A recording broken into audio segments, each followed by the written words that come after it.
Hello and welcome to The Political Takeaway, a podcast hosted by Siobhan Benita and Oliver Hippolyte Bishop. It covers news, politics and issues that affect London and the wider world around us. In each episode we chat to friends or a guest who inspire, interest or intrigue us. We hope you enjoy the conversation. So hi everybody and welcome to the latest episode of The Political Takeaway. Oliver and I are here today with a very, very special guest. We are going to be focusing on the next couple of episodes on the upcoming London mayoral elections. And as our first guest, we are delighted to have with us Sian Berry from the Green Party. How are you doing, Sian? I'm fine. Thank you for asking. It's a busy time for all of us, but it's so nice to chat to a friendly face. And we've met lots of times before and we agree on a lot. So this should be fun. We have. And I don't think you've met Oliver in person. Not in real life. No. No, but I've been in many rooms where you've been at the same time. I think I was at Centre for London and you were giving a talk there way back when, and Siobhan was running for mayor at the time. So I think we've been in the similar circles, but never met formally. Yeah, and I wasn't the Green candidate in 2012, so we didn't cross paths. No. This is true. No, that was Jenny at the time. Jenny Jones, yeah. Indeed. So we just thought in the time that we've got today, Sian, it would be good to catch up with you, find out kind of how things have been going, because it's been such an up and down year, you know, and with the election having been postponed for a year and then everybody going into lockdown, it's had a massive effect on campaigning. And I think it's had a really disproportionately difficult kind of challenge then for the smaller parties, because you just haven't been able to throw money at kind of sending leaflets out and that kind of thing.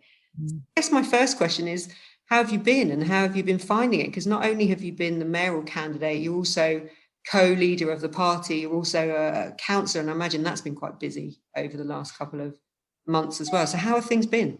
We were all geared up for the very start of the election campaign and it was cancelled just on the very last day. It could have been cancelled the day they would have otherwise called the official election period.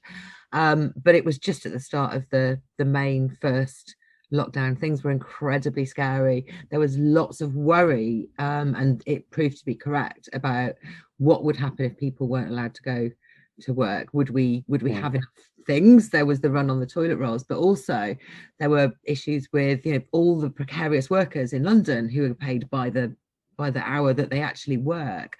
Would there be lots of people really stuck and people who weren't able to go out? So yeah, I mean, the election was cancelled and we moved straight into essentially sort of humanitarian casework at the Assembly, in the council. In the local council, we mobilised quite quickly through local community centre to set up food banks, an emergency system for calling around. We got lots of mobile phones, and this wasn't me, this was the local community centre, absolutely fantastically organised to do this, and then very quickly realised they needed funding. And as local councillors, me and my two Labour colleagues, with 3 members on the ward, me and 2 Labour members, we realised we had money that comes from development called Community Infrastructure Levy funding, and we asked the cabinet member, can we use this to fund our local emergency response? And the council was brilliant. They immediately went, yeah, we're calling that community infrastructure. And we were able to release, you know, tens of thousands of pounds to keep this, to give them some security, some ability to plan, the ability to get hold of space and equipment that they needed. And I just think that kind of work was so important. So there was just what I'm saying is there was no politics, there was just work for quite a few months up until the summer.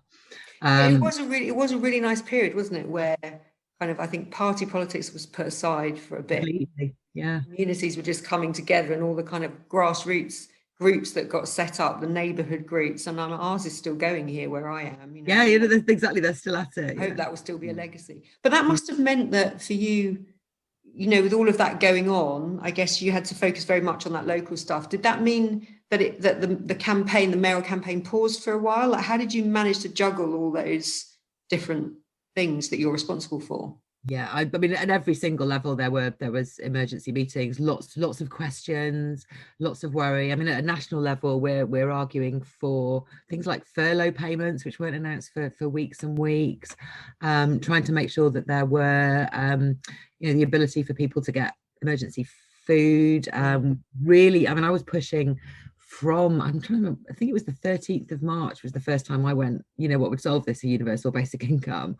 And that debate has moved so quickly throughout the year. Now we've got the London Assembly signed up to support a basic income.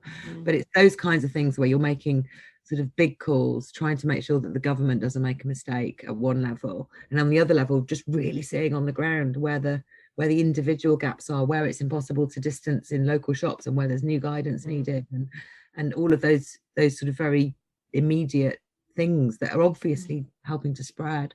So it was a very strange year, just jumping from different level of sort of leadership and work, as well as dealing with, I mean, the campaign itself.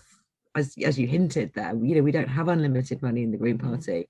We had people on contract to the end of the campaign, and beyond, just a bit beyond, which we needed then to think, well, what are we going to do? Do we keep these people on throughout the year so that they can pick up the campaign again? And it was just, there was a lot of fundraising. We did some emergency fundraising that was really successful. People chipped in, and we managed to keep the team together. But I can imagine for you as well, it was just really hard to know if you've just budgeted enough to cover your campaign as a smaller party, how hard it is to just extend that when you haven't got huge donors who you can just turn to and go, tide us over, will you, mate?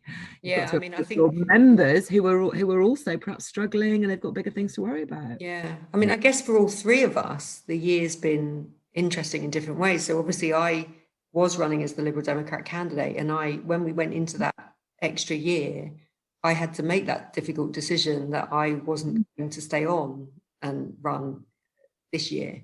And partly, not entirely, but partly that was to do with the money. I'd already been over a year as an unpaid candidate. You just can't keep on, you just can't.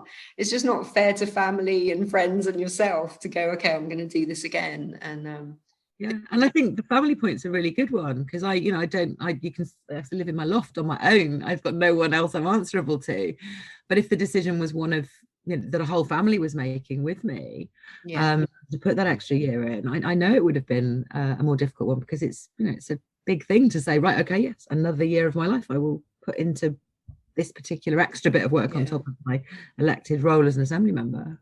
You mentioned that at a local level everyone was willing to work together, and it felt like politics had moved to the side momentarily. But then I guess that nationally, politics was still quite a prevalent part of what was happening in terms of the pandemic and the rollout and everything else.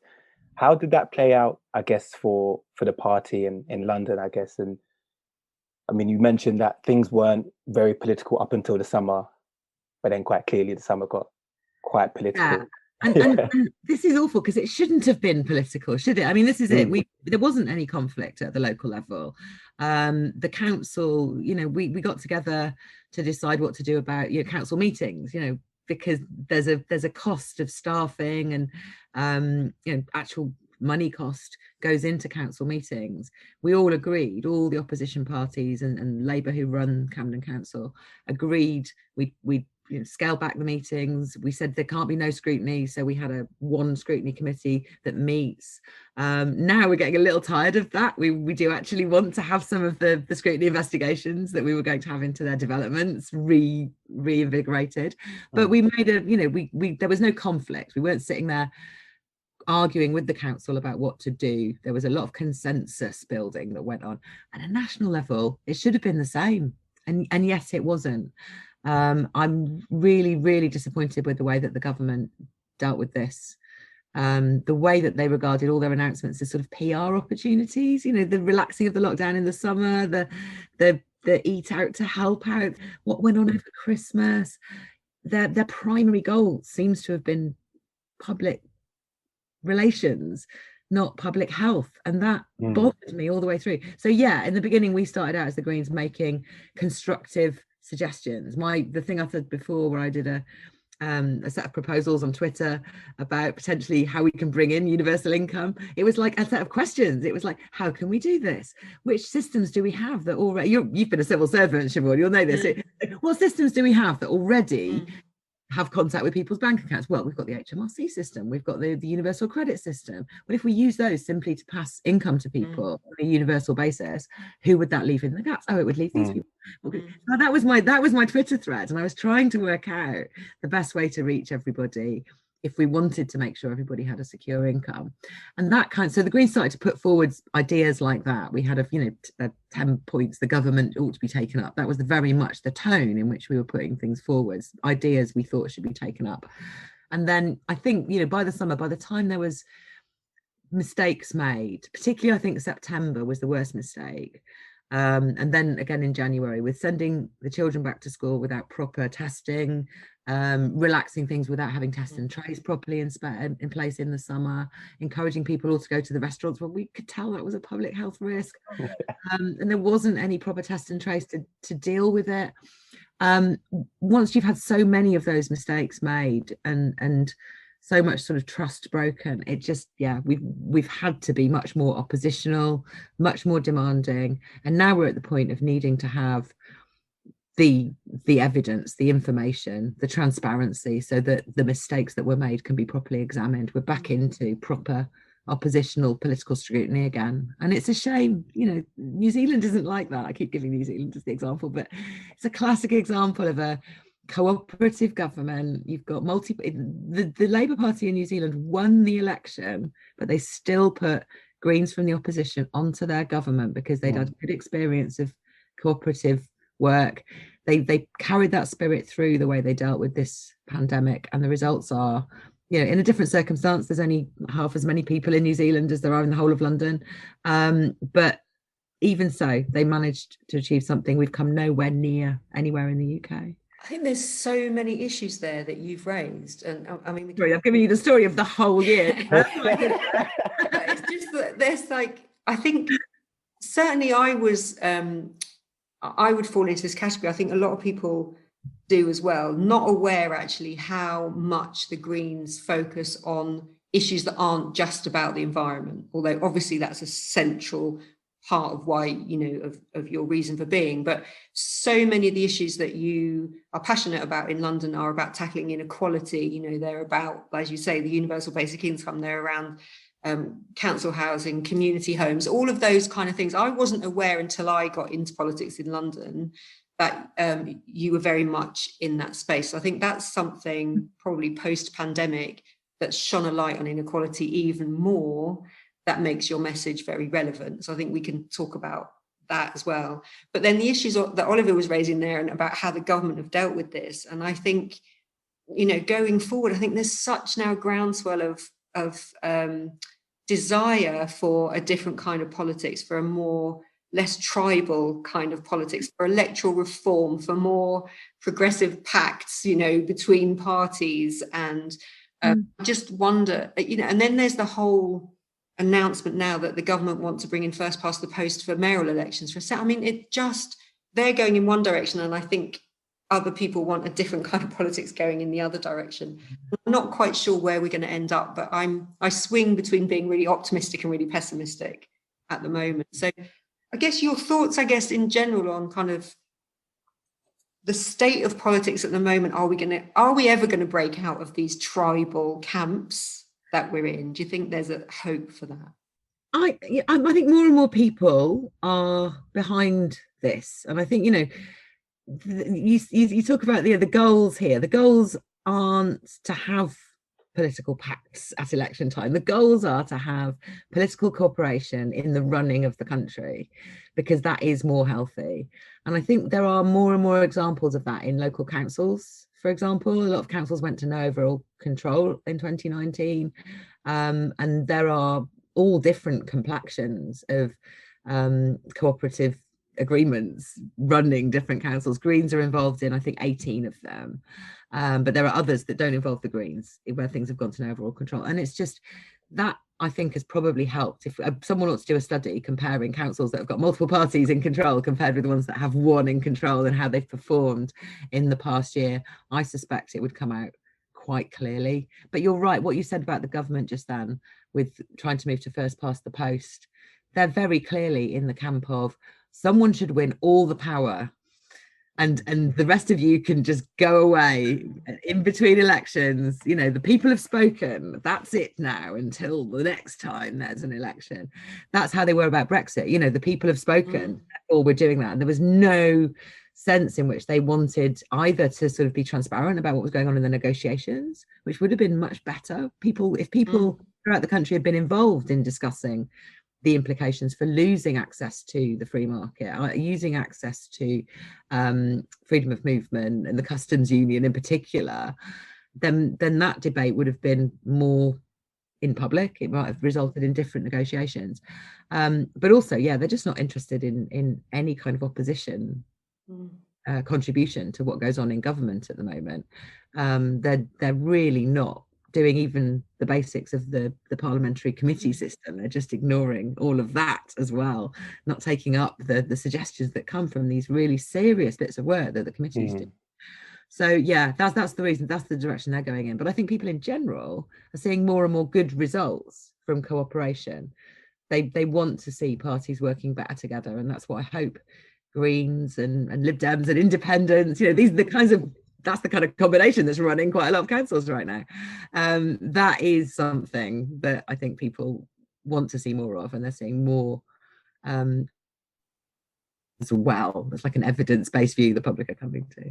The challenge, I guess, there then is also that, given that the government at the moment is forcing this very divisive narrative, forcing it, if we want to take all control, then it's forcing, you know, it kind of removes all the ability for there to be any kind of pragmatism in politics, which then takes all three of us, I guess, out of the equation, because that type of discussion is gone. And I think you're so right to talk about the Conservative Party at the moment and the government at the moment, because they want to assume all power, that they force out any opportunity for there to be any kind of pragmatism or some kind of coalition of ideas, because it's either how they want to do things or you are opposing those ideas, which I guess kind of removes the space for anyone like us, you know, the three of us in this conversation, being a smaller party or independent. But then also, I guess there is also there's the politicization of the local level. You know, we look at what Robert Jenrick was doing with, I think, what was it called, the local towns fund, the smaller towns fund, where it was very much, we're giving money to local areas if they happen to agree with the kind of things we believe in. So even if at the local level there is some kind of coalition between parties to get things done, they're being forced into some kind of political narrative because that's how they are able to achieve any kind of money or finance which we know that they need. And then also, you know, there was a quote by Gary Young a while ago where he said, and it always resonated with me, where he said, we're talking about the clapping for nurses, and he said, you know, he had to stop clapping after a while because he realized that although, you know, we all share in our adoration for the NHS and what they're doing in the pandemic, we're not all clapping for the same thing, quite clearly, because over the however many years, there's been a camp who have been willing to support the dismantling of the NHS, and others who, you know, have been very supportive of further investment. That's a long-winded way of saying, though there is always a willing to do what's right and to work with your neighbours to be able to achieve things, I guess the national political world that we live in at the moment is always going to force us into a camp, and you always have to make decisions and choices that are far more polarized than we probably are more comfortable with. And I'll be interested in how that translates, not just at the national level, but I guess in the London regional level as well, with Sadiq and how he's running the city, and how the Green Party managed to fit into that particular scenario. Yeah, I think that's right. And I think the dangers of the general tone of politics going more, you know, with us or against us, you know, only we will do, you know, it has to be us or nobody else, means that the opposition, the people who aren't the Conservatives running the government, get divided as well. And you end up having these arguments about which one of you is the best within the opposition, when actually, you know, we do have the majority of votes in the country went to opposition parties. Between us all, things we can agree on are things that the majority of people want, and we could be doing much working together. And I think what you said about Robert Jenrick and the quite obviously partisan distribution of that towns fund is true of how the government's treated London, because we've got a Labour mayor. I think there's an awful lot of things that the government would have just given. They'd have given reassurance to Transport for London about their income. We lost all our fares income, billions of pounds in 1 year. That just evaporated due to the government policy. They repaid all the rail companies for the lost fare income, but they wouldn't repay Transport for London. And that to me was an entirely partisan decision, and it's harmed London. It's left us unable to plan. We were we're talking to Transport for London's property team, former construction sites from Crossrail on car parks. That wing of Transport for London is profitable, and yet the overall starving of Transport for London of money means that work is going to have to grind to a halt pretty soon, and investment in new lines, in new buses, all the kind of capital stuff that they want to do is going to grind to a halt because they haven't got a guaranteed income, and therefore they can't borrow money. And that's just, that's doing real harm for no good reason.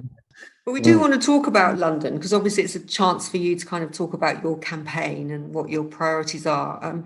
But I guess before we get onto the campaign in particular, we can't really talk about London without, unfortunately, touching on the very tragic events, that have happened in Clapham with the kidnapping and murder of Sarah Everard. And I just wanted your reflections, Sian, on kind of this period, kind of, what you think the kind of issues that have been raised with regards to the Met Police handling of this. What does it say about the state of the Met at the moment? What does it say about the relationship between Sadiq and the Commissioner at the moment? Do you think these issues are things that, you already knew were there? And I guess also, both you and me, we've walked around London many times at night, had to get back from different things and everything. Kind of, I guess, just generally as well, the safety issues that it's raised and those bigger issues. So just a couple of minutes on this, I guess, before we then move on to the campaign. So this week's been incredibly hard. I mean, as a woman, we started the week with International Women's Day. I did a lovely little league table of women who've received the most votes from Londoners over the years, just to see, who had the most. And Jeanette Arnold, my colleague from the London Assembly, came out top because she's got so many votes in London North East constituency over the years, and it was lovely. And then awful things happened all the way through the rest of the week.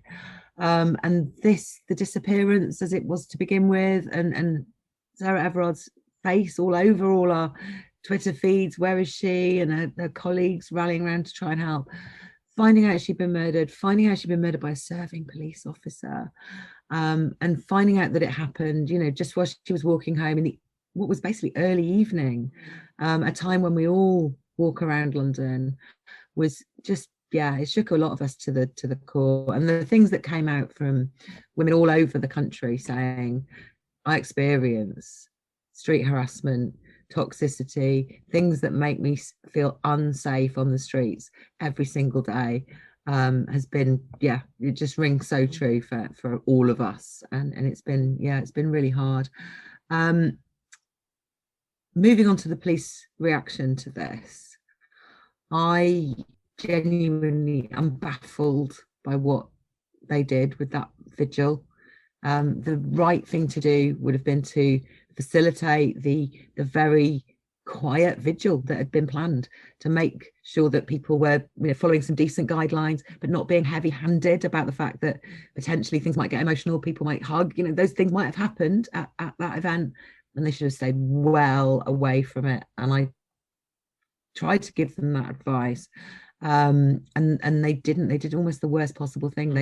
They strung along the organisers. They banned it at the last minute. People had already made plans to come. Quite clearly, lots of people were going to come, and then they moved in and were very, very heavy-handed. And those images that resulted, if you couldn't have imagined worse images for people to see, as well as from the police's point of view, from their own having to maintain confidence amongst London women that they might be protecting us. So I'm absolutely baffled by it. And I've had a number of conversations in the London Assembly, about this, and I'm not I'm not satisfied. Like the organisers who met with the commissioner, we're just not satisfied with the answers we're getting back. They're all focused on what happened on the night and the fact that some people were angry with the police, you know, that, but there were a lot of people were there to protest about the vigil being banned. The whole nature of the event, I've been saying, was changed by that very poor leadership decision to ban it in the first place.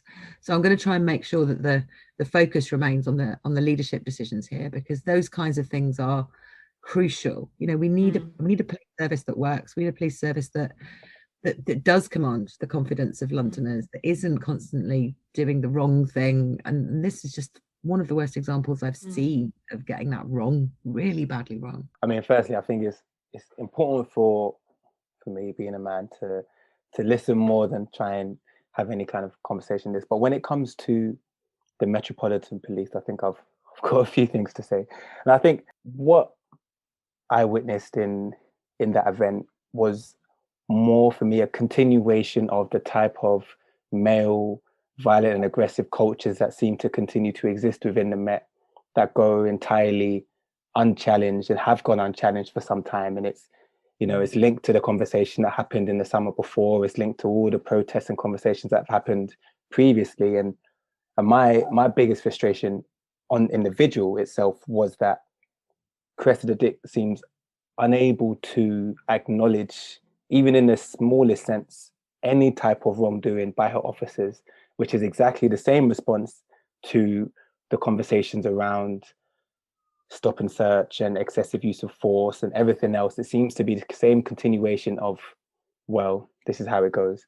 And in a political context, I think for me, the issue is that I guess Sadiq has never really challenged Cressida Dick enough for her to feel any kind of pressure. And if, you know, we're talking about the remit of the mayor, this is the one area where he probably can get a bit more forceful on, and he just seems to allow it to roll and say, you know, you'll say, I'm upset with the decision, but he doesn't really do anything. So that for me, I think, is the biggest challenge for me. And I was just curious about your thoughts on the Met and how Sadiq has really worked with them over his term. You're right. He's been politically timid with them all the way through about this. Time and time again, throughout this whole term, policing has got more and more to do with use of force, more and more about enforcement. Stop and search has rocketed up. They've changed the rules on tasers, so that officers working alone can just use a taser. There's obvious issues with that, and that wasn't challenged by the mayor. They've introduced spit hoods, which they're not using widely, but they have that ability now. There's all kinds of, and this new law, you know, they failed utterly to sensibly police Extinction Rebellion and the Black Lives Matter protests. And instead of mending their ways, reforming their policing, having a new attitude, they've asked to change the law to make it easier for them to ban these things, as if you can ban free expression, as if you can even try. That to me is just, yeah, it's all wrong. And I think the mayor's failed to set a clear direction for the police. The police and crime plan that came out in 2017 was just bits. It was bitty. It wasn't a vision. And I think what we need to see is a really root and branch reimagining of the police service with nothing off the table. Let's go back to those policing principles, which are, you know, I'm sure that they weren't thought up by the people. They were thought up by somebody who was the first sets of police officers. They're called the Peel principles often. Yeah. They weren't written by Robert Peel, but they were developed in the very early years of the police service, when even the question of having a standing police service was a real question. And, you know, should there be people who are citizens who have power over other citizens is actually a question that we should go back and ask. And that sounds like too radical, but if you read those policing principles, it's very clear that is not a given, that there should be effectively a quasi-military force with power over us. The police should come from the people. They should be there with our consent. They should be properly managed by the people in the interests of the people. They're not a tool of the government. And the Met too often acts like a tool of the government, enforcing government policy. And that really worries me. And I want to have, as mayor, I would start a a big conversation like that. So Leroy Logan always says, it should be a police service, not a police force, and it doesn't feel like that. And what you say there's really interesting. What's always fascinated me about Sadiq and the role of the mayor, there's always conversations about the fact that London mayor doesn't have a lot of powers actually, compared to, you look at other mayors around the world. In London, definitely responsible for transport, big planning issues, but actually does have day-to-day responsibility for the Met Police. And people seem to think, no, the police just report to the Home Secretary. They don't. They also report into the Mayor of London. And actually Sadiq acts as if when things go wrong, it's nothing to do with him. Yeah, exactly. He's been buffeted by they've led what's happened. That's what I mean. And often things like new policies, facial recognition, they just started using that. Yeah. And it was down to him to sort of catch up. But that isn't how it should be. And if they do overstep the mark like that, and they go ahead and use something with such public and human rights implications without discussing it with the elected mayor, there should be real consequences. Moving on to we're in the kind of home stretch now already of the campaign, because I know campaigning has only just been allowed to happen again, so it must all feel really kind of weird for you this year. It's all kind of happening in these last few weeks. But has the pandemic had a big impact on the campaign itself, not just in terms of practically how you've been able to campaign or not, but just in terms of your priorities? Because looking ahead to the big challenges for London, have those really shifted because of the pandemic? So has your focus changed? What are your top 3 issues? And if you had 3 this time last year, are they different now to the 3 maybe that you're running now? How has that changed? We've been through, so we had a manifesto in March 2020, virtually ready to go. We're a democratic party, so it hadn't quite been finally signed off by the team and the members, but it was pretty much ready. And so during the course of this year, we've gone back and we've talked to campaign groups, people working on the ground, our members, everyone we can find basically who's involved in some of the issues that have come up this year, to see where we need to change the manifesto. But quite honestly, we haven't had to change it all that much. A lot of the ideas that were already in the manifesto were the right ones. Things like transforming our high street, the need to have easier ways to get around by walking and cycling, the questioning the concentration of jobs and wealth in the centre of London, the impact that has on transport networks and the roads. All of those things were kind of in there, and they've just had to become more prominent. Things like inequality, closing gaps, stopping people falling through the gap, basic income, they were already in there, to be honest. But we've definitely changed the emphasis of how we talk about things. We're talking about transforming London for not just resilience to potential threats like climate chaos or heat waves and those things that my colleague Caroline Russell did a really good report on the climate threats to London, but also the pandemic, the threats to health. And obviously we've got air pollution, which was already a threat to a lot of people's health right across the city. We've experienced this incredible threat during this year.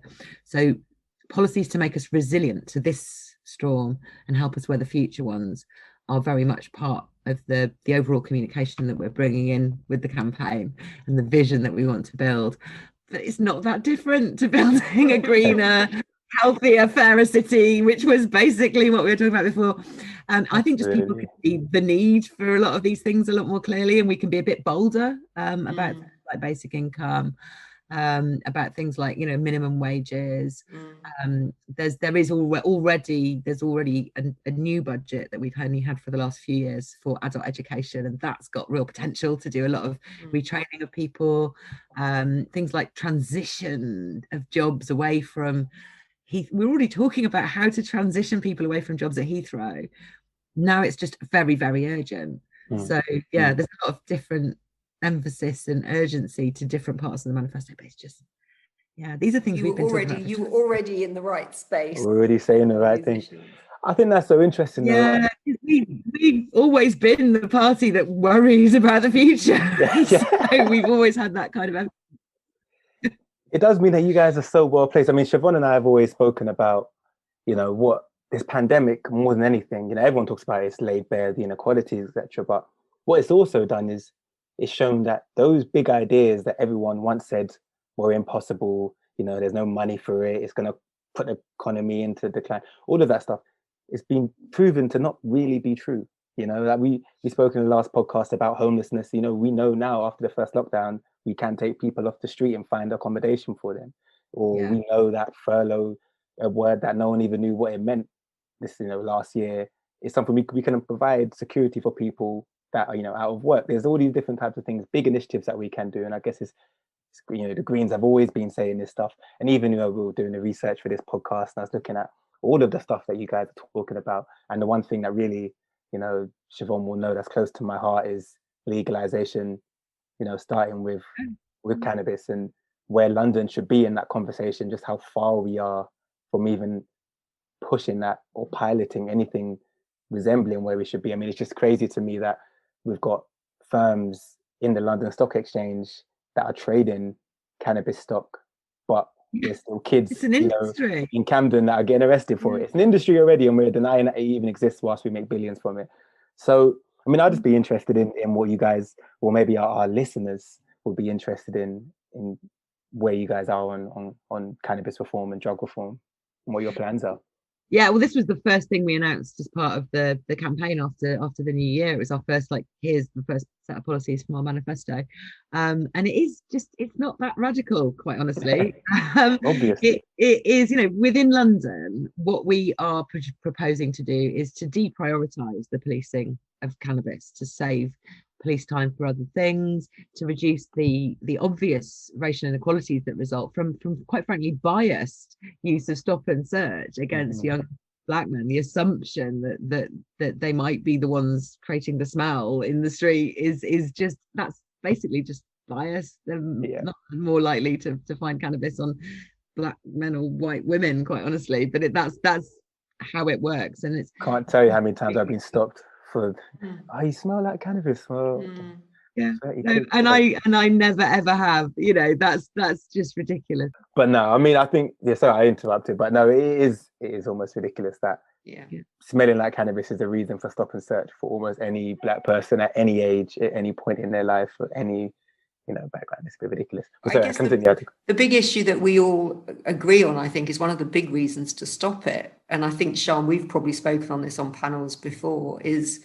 just how much violence the illegal market leads to in London. And I think coming out of the pandemic, we don't yet even know the extent to which that's going to be even worse, I think, because a lot of stuff's been suppressed, I think, in the pandemic. And I suspect we're going to see, unfortunately, a lot of our young people in London getting sucked into some of these kind of issues as we come out of lockdown as well.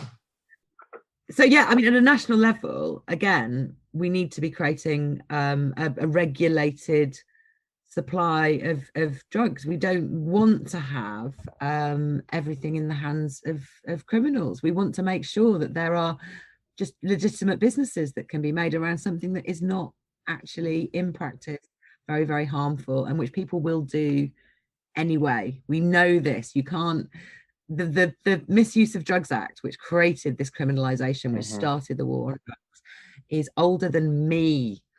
It's from 1971. It's 50 years old this year.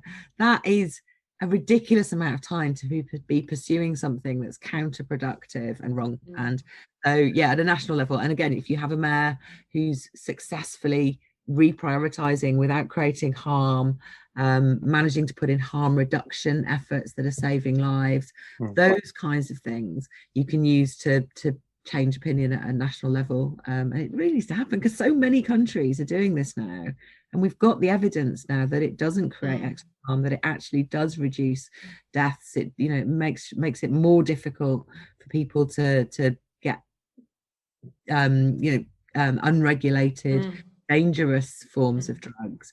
It means that people are very worried about the festivals and the summer. If people are suddenly allowed out and there's been disruption due to the pandemic to some of the supply. The possibility of there being dangerous formulations of drugs that are going around during the summer are really high, and because it's illegal, you can't offer people easily tests or supports, and it's just it's all wrong, and it needs to change. I'm really conscious that we've been talking for a long time. I'm really sorry. I'm going to come back to you in a moment. I've got, if I don't ask this podcast, I overrun, and if I don't ask this one policy question, I'll kick myself, because it's something that I know Oliver knows that I bang on about this all the time. But Brexit, I can't let go. I mean, this for me, it was the reason that I joined the Liberal Democrats. I'm no longer a member, but that's what got me involved. I still think very firmly our future will be better if we are full members of the European Union. What's the party line, Sian, on this? We believe the same. We're not going to ever say that Brexit was a good idea. And like I was saying earlier, these things we've lost our free movement. We've lost, our businesses have lost access to the single market. We're not going to be able to make that up by trading with other countries. And the customs union is causing enormous problems for businesses and for Northern Ireland. We're already seeing the problems for the industries like the fishing industry, who was in favour of Brexit, and this is only just starting. So I think we've got to be offering people a way out, and this is part of the work we did running up to the general election, around trying to make sure there was a people's vote, to let people have their say, to try to make sure there was a softer exit that was planned. We've got this very hard exit, and it's not going to work. So we have to make sure we're offering people ways back.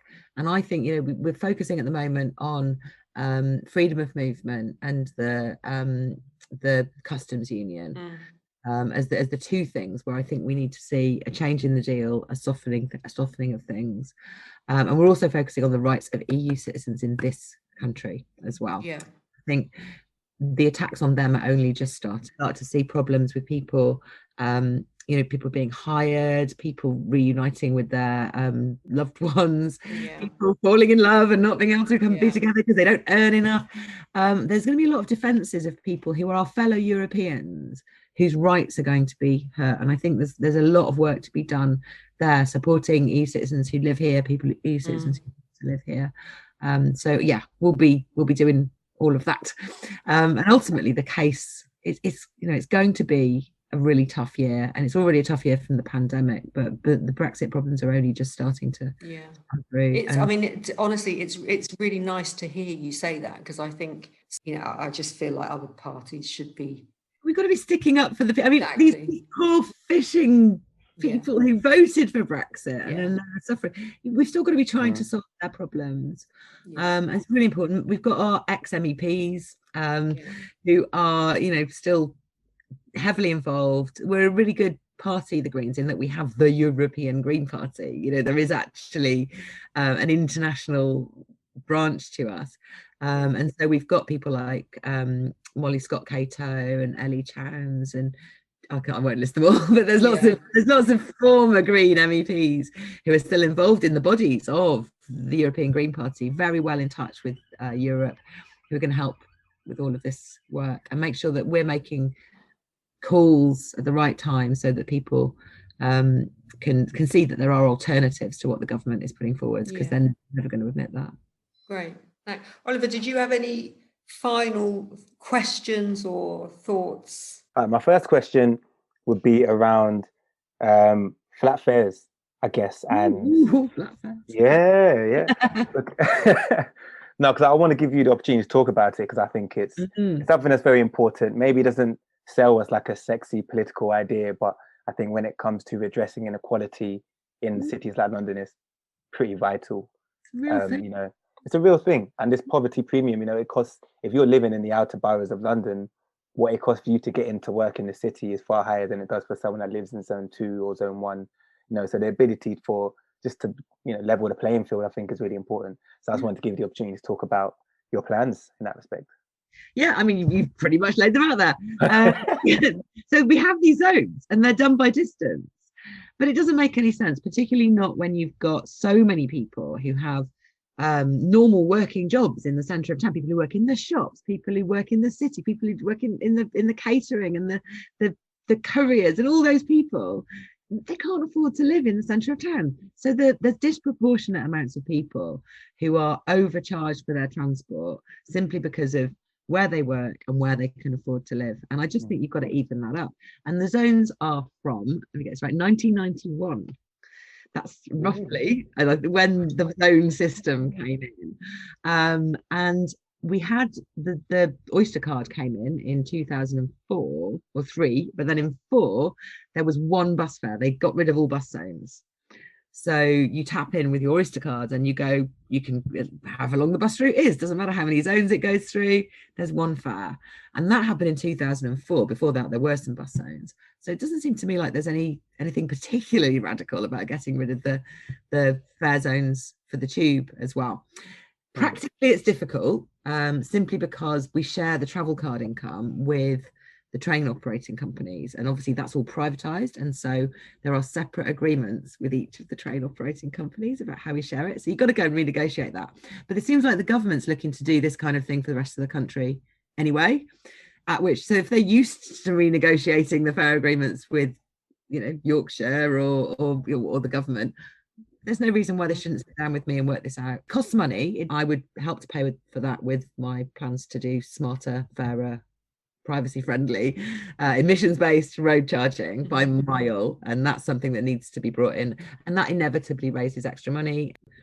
Okay, I've got one more question, and I guess I'm sorry in advance because I guess it is very much a culture wars question. I mean, firstly, I don't believe there is a culture war in terms of culture war. It's obviously an idea conjured up by particular individuals to, you know, splinter society, etc. But I'll ask it all the same. How important are statues to London and to London's identity as a city? I think the public space is very important, actually. I think what's represented in the public space is absolutely vital. I'm not super precious about heritage in general. So we're about to move out of City Hall, for example, which is a very nice, iconic building. The Assembly's been there for not most of its 20-year life. But I'm not that bothered. I'm not going to miss it in the same way. I'm just not that sentimental. So I think, you know, renewing and reviewing what's in the public sphere, what's representing our heritage is really, you know, that's important to me, much more than preserving things exactly as they are. And so, yeah, I really like the fact that they're doing a review of the statues, the ones that, you know, who, when, what, you know, unless someone's done something amazing and they've been unfairly forgotten. If somebody's been commemorated on our streets for like 200 years for something, whatever it was, and that's probably enough, and we can maybe replace them with someone more recent, and let's just do that. And when I was first standing for mayor in 2008, I had a bit of a policy. I'm not sure if it was actually, I said we're a Democratic Party, I think I might have just announced this, that I wanted to not add any more statues of any men until there was gender balance. That was basically, there would be no more until there was gender balance. So only statues of women. You'd have to put loads of statues. You wanted someone, I don't know, if you wanted to commemorate, now I'm trying to think of somebody recent that you might want to commemorate who's been really good recently. Gary Lineker, say, at some point you wanted to put up, you wouldn't be allowed to put up a statue of Gary Lineker until you'd put up photos of all the women who won the World Cup and in the cricket. Fantastic. And all of that. Yeah. My favourite statue in London is definitely the Paddington Bear statue outside Paddington Station, and I think that should be protected at all costs. Anything else, I think, is up for discussion. But you know the what? Cable Street mural. I'll go to the barricades to stop that being papered over. Exactly. Yeah. But I guess you know what, like, just, I mean, David Olusoga said it, you know, and he was talking about, he was talking on a panel, and he was just like, well, most of the statues, they might look nice, but they're not particularly great. I mean, we hold on to them because of what we believe they hold in terms of value, but in terms of how they were made, they were just rocked up. And he's talking about the Roman Empire, and they would make statues at one point, but they had to knock the face off the guy and change it to someone else because history changes and how you understand history changes. So I guess our need to belong to a particular type of history and a particular story that these statues tell, I guess, is more rooted in the people wanting to preserve them than what they actually represent The history themselves, book, you're not changing history. The history books will record that the statue had been there and that it was replaced by something else in such a year because other things happened. Why not? Which in itself is history in the making, isn't it? I mean, that's how history works. Yeah. Well, history should reflect the world we live in at the moment, as opposed to, I think the current public space that you occupy is important. I mean, it does have an impact on you. I think if you are, a young Black Londoner, you don't see yourself represented.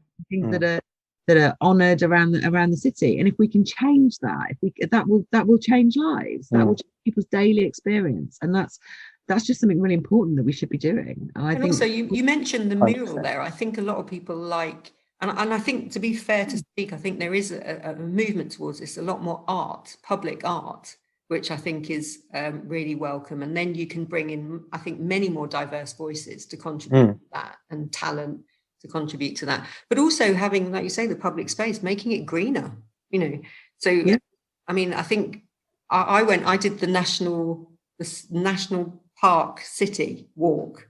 And there are so many brilliant green spaces, but there could be even more across the city. So, all of that, I think, contributes to a healthier environment in all sorts of ways around us. Yeah, public space should be for the people alive now who need commemorating with comfy seats and nice trees. Yeah. Toilets. Sian, I'm really conscious of the time. We've taken up so much of your time, but it's been a really wonderful discussion. I guess before we wrap up, just to say, it's your opportunity to say, why should people vote for you in the upcoming election? Oh, okay. Well, if you've enjoyed the podcast, please visit my website at sianberry.london. We want to transform London, the Greens. We're the ones who look forwards into the future, try to make a better place, and want to work with Londoners to create it. So, I want to create the greenest city in the world. I want to create the fairest city. I want to transform the economy, make sure that we keep London moving, make sure there's a home for everybody. These are plans that I want to make with Londoners. And I've got some great ideas. Like you say, flattening fares is a great idea, but I'm also up for hearing from Londoners what their ideas are as well. I think a transforming mayor, when he really looks at the future, is what we need. So please check out my ideas. We've announced some really exciting stuff we've discussed today, and we've got policies to come every single week for the rest of the campaign. Fantastic. And if I could just add, because I didn't mention this in the beginning, so I'm born and raised in Camden, Sian. So I'm from Queen's Crescent and Castle Haven, just round the corner. So all my Camdeners, go and listen to Sian, vote for Sian. I'm always telling Oliver that Kingston is the best borough in London, but he's just so incorrect. Says it's Camden. Quite clearly Camden, and we won the logo recently. That was good. Come on, I'm sorry, you lose this one every time, Siobhan. You've got to get different guests maybe that are going to support you, but so far I'm going to have to bring some Kingston guests onto this podcast. Thank you so much. It's been a real pleasure. Really nice to talk to you. Thank you so much. Best of luck with the campaign, and hopefully we will catch up with you again very soon. Thanks so much.